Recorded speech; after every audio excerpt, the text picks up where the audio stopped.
Businesses are using Telnyx's AI agent builder to create production-ready voice agents deployed on the Telnyx network, replacing call centers and human agents. Here's a 90-second overview of the platform. Customers who previously built agents with 11 Labs or VAPI can migrate them to Telnyx in one click. Otherwise, create a new agent, either with a template or start from scratch. Step 1. Create your agent.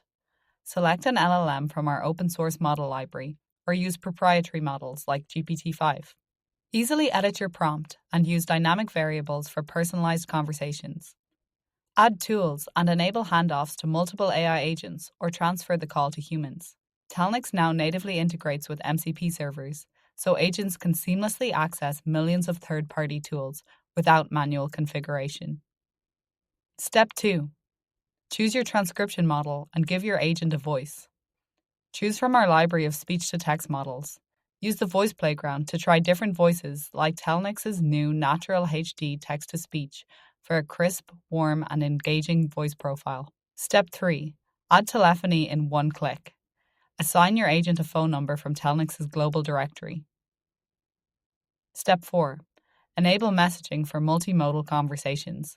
Callers can now send a photo or file that the agent interprets live on the call. You've created your agent. Now have your agent call you or call your agent to test it out. Hi, I'm Romy, your front desk assistant at Amsterdam Hostel. Ask me anything in any language. Add a voice agent to your website or app with our fully customizable widget feature. We've enhanced our developer experience with new testing and versioning tools, so it's easy to develop, validate, and gradually roll out agent updates. We recently enabled HD voice and noise suppression by default for agents, resulting in crystal clear, smooth, natural voice interactions that customers trust and love.